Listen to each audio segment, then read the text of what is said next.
Rahim. Today our topic of discussion are the drugs that treat peptic ulcer.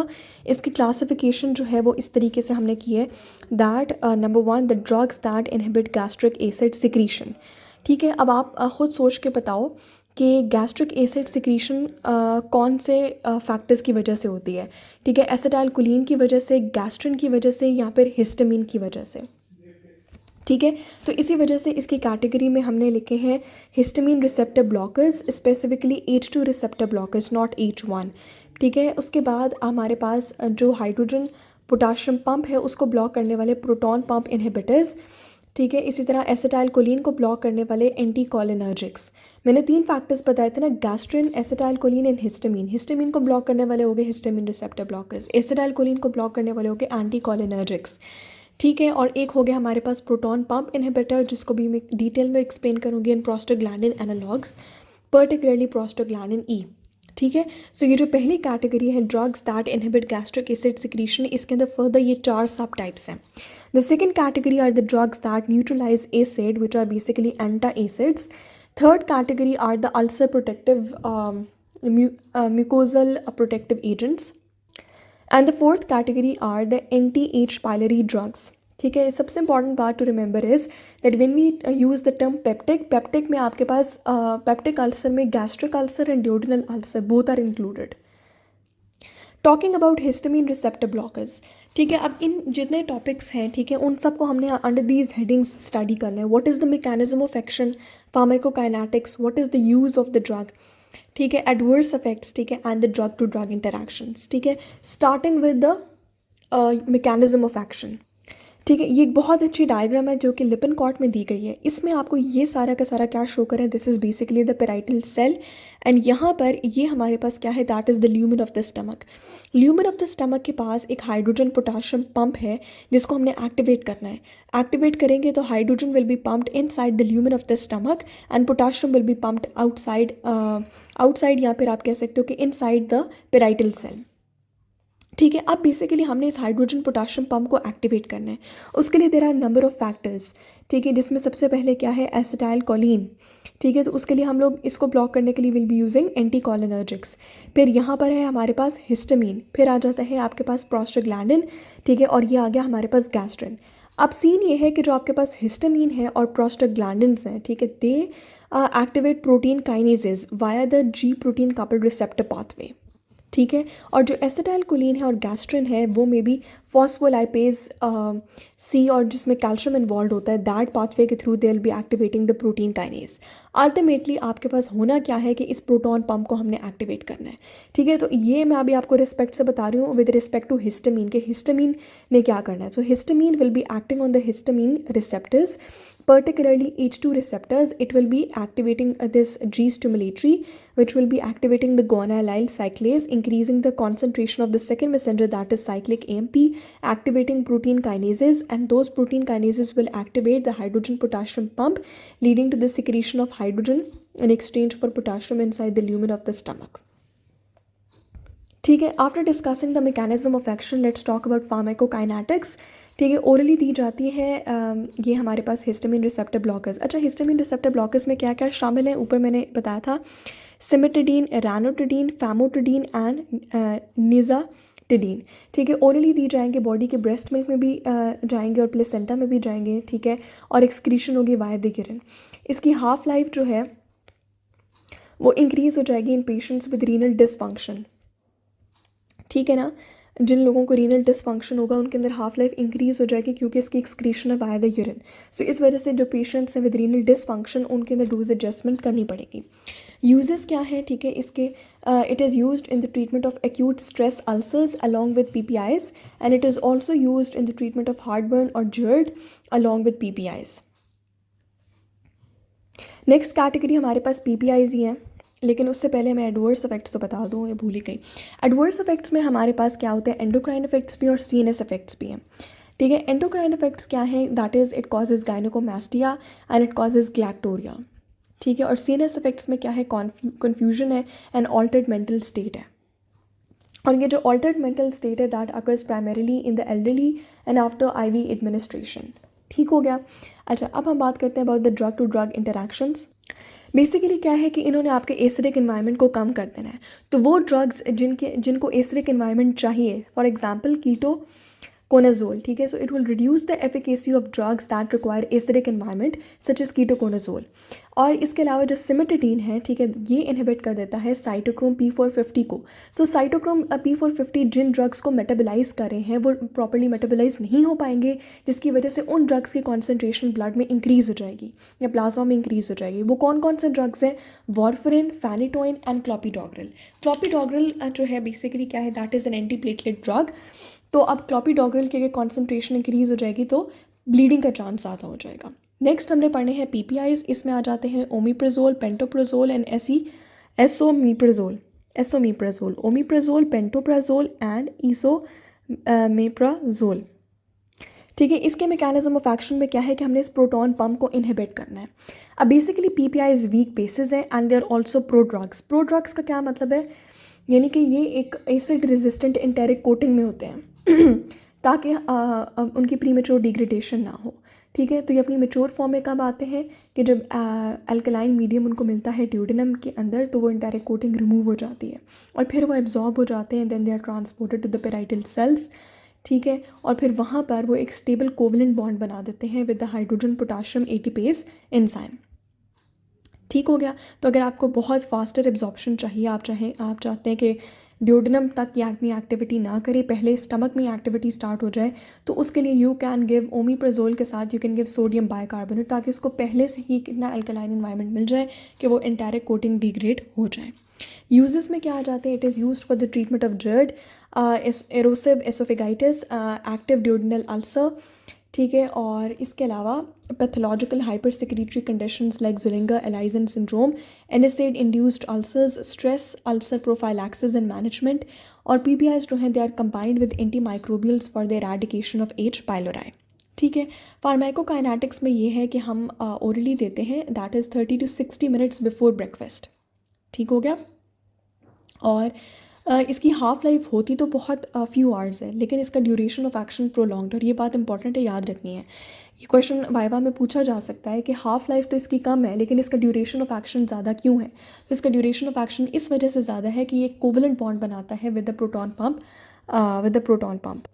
ठीक है, और इसके जो मेटाबोलाइट्स हैं they are excreted in both the urine and the faeces. ठीक है, ड्रग टू ड्रग इंटरैक्शंस में क्या बात है? PPIs जो होते हैं ना, साइटोक्रोम CYP2C19 इसको इनहिबिट कर देते हैं। इस साइटोक्रोम ने बेसिकली क्लोपिडोग्रिल को कन्वर्ट करना होता है इनटू एक्टिव मेटाबोलाइट। ठीक है, तो इस वजह से हम PPIs को कभी भी क्लोपिडोग्रिल के साथ नहीं देते। ठीक हो गया। और दूसरा ड्रग इंटरैक्शन ये है कि ये कैल्शियम की सही तरीके से एब्जॉर्प्शन नहीं होने देगा। अगर आपने कैल्शियम कार्बोनेट दिया हुआ है तो कैल्शियम की प्रॉपर एब्जॉर्प्शन नहीं हो पाएगी।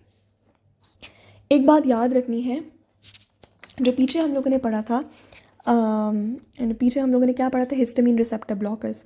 उसमें क्या था कि क्लोपिडोग्रिल की प्लाज्मा हाफ लाइफ जो है वो इंक्रीज़ हो गई थी, जिसकी वजह से क्लोपिडोग्रिल का एक्शन इंक्रीज़ हो जाएगा। लेकिन जब आप PPI के साथ क्लोपिडोग्रिल देते हैं तो उसका एक्शन इंक्रीज़ होगा ही नहीं, बल्कि वो एक्शन करेगा ही नहीं। समझ रहे हो? क्लोपिडोग्रिल का एक्शन होगा ही नहीं क्योंकि वो अपने एक्टिव मेटाबोलाइट में कन्वर्ट नहीं हो पा रहा।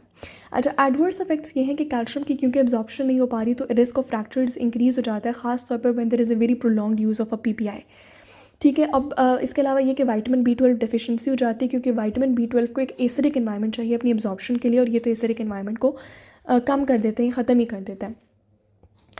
ठीक है। अच्छा, अगर आपने कैल्शियम सप्लीमेंट्स देने हैं तो आप कैल्शियम कार्बोनेट की जगह कैल्शियम सिट्रेट की फॉर्म में दें, क्योंकि सिट्रेट सॉल्ट जो है वो अफेक्ट नहीं होता बाय द गैस्ट्रिक pH। ठीक है, इसकी वजह से इसके अलावा प्रोलॉन्ग्ड यूज़ की वजह से डायरिया डेवलप हो सकता है।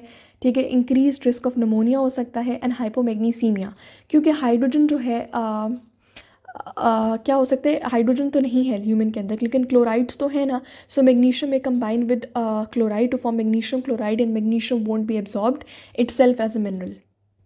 नेक्स्ट एंड एसिड्स हैं, antacids. Basically they are weak bases जो कि कंबाइन करते हैं with the gastric acid to form salt and water. ठीक है, तो अब क्योंकि ये pH अगैन ऑल्टर हो जाती है, 4 से ज़्यादा हो जाती है, तो इस वजह से पेप्सिन जो है वो एक्टिविटी नहीं करता, क्योंकि पेप्सिन को तो ऑलमोस्ट 2 pH चाहिए होती है inside the stomach for activation. अच्छा, अगर हम इसकी मज़ीद बात करें, ठीक है, तो ये है कि इसकी केमिस्ट्री क्या है। एंटा एसिड को आप प्रेफरेबल है कि आप खाने के साथ दें, ठीक है। जबकि मैंने पीपीआई में आपको बताया कि they should be given almost 30 minutes to 1 hour before breakfast और the greatest meal of the day, ठीक है। अच्छा, फूड के साथ एंटा एसिड्स को क्यों दिया जाता है?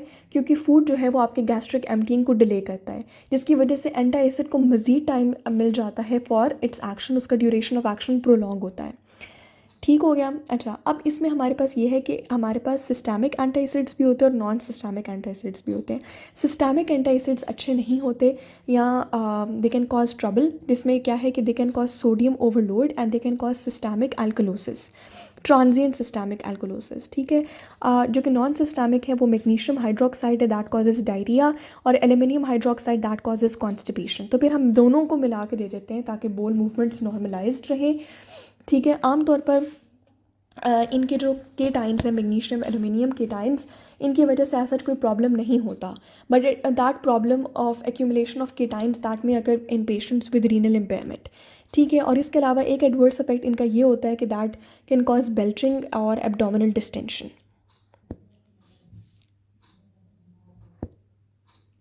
An important clinical that is associated with antacids that is milk alkali syndrome। ये कब होता है? ये तब होता है जब आप मिल्क के साथ बहुत सारा अमाउंट में आप antacid basically preferably alkaline calcium carbonate दे दें, तो उसकी वजह से मिल्क के अंदर भी कैल्शियम है, कैल्शियम कार्बोनेट के अंदर भी कैल्शियम है, that can lead to hypercalcaemia, ठीक है। और कैल्शियम कार्बोनेट का एक अल्कलाइन एक्शन है, तो that can lead to metabolic alkalosis, ठीक है। और अगर केटाइंस बहुत ज़्यादा एक्यूमुलेट हो जाएँ तो that can cause acute kidney injury और रीनल इनसफिशिएंसी। नेक्स्ट हमारे पास प्रोस्टाग्लैंडिन्स हैं, basically that is PGE which is produced by the gastric mucosa. ये इनहिबिट करता है secretion of acid and that stimulates the secretion of mucus and bicarbonate, so that is its mechanism of action. अब इसके uses क्या है? ये प्रोफाइलैक्टिकली उन लोगों को दिया जाता है जो कि पहले से है NSAIDs, ठीक है, या रूमेटॉइड आर्थराइटिस की मेडिसिन ले रहे हैं, because they are more susceptible, ठीक है, एल्डरली पेशेंट्स के अंदर, या those patients previously having ulcers, तो अल्सर की मज़ीद स्वेरिटी को प्रिवेंट करने के लिए।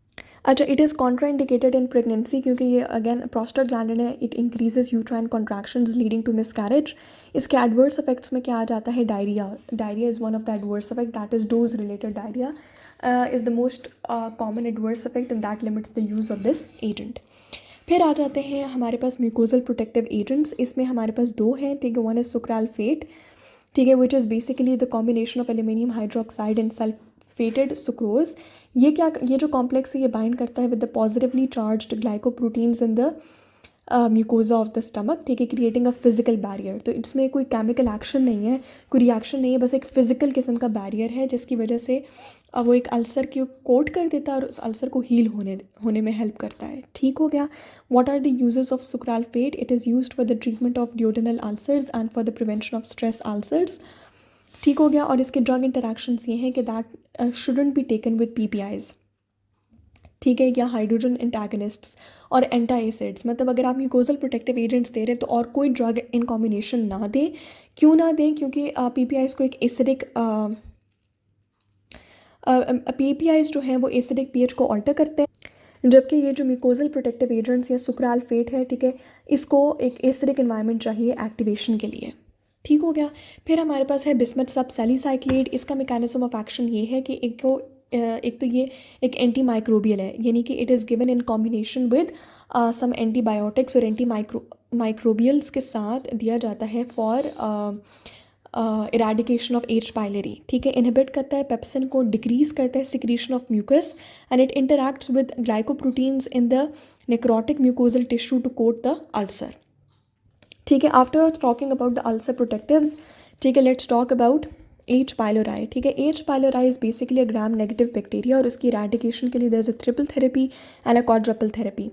ट्रिपल थेरेपी में ये होता है कि आप PPI, एमोक्सिसिलिन और कैलेथ्रोमाइसिन देते हैं, जबकि क्वाड्रपल थेरेपी में आप PPI, tetracyclines and an ulcer protective which is colloidal bismuth subsalicylate along with metronidazole for 14 days, ठीक है। How to diagnose infection with H. pylori? इसके लिए एंडोस्कोपिक बायोप्सी की जाती है, ठीक है। सीरोलॉजी यानी कि ब्लड टेस्ट वगैरह, फीकल एंटीजन टेस्ट यानी कि स्टूल के अंदर H. pylori एंटीजन को डिटेक्ट करने की कोशिश की जाती है, और urea breath test, urea breath test ये होता है कि आप रेडियो एक्टिव यूरिया पेशेंट को आईवी लगा देते हैं या दे देते हैं, ओरली दे देते हैं, और एच पायलरी के पास एंजाइम होता है यूरिएज जो कि बहुत ज़्यादा उसको कन्वर्ट करता है into radioactive carbon dioxide which is expelled in the breath.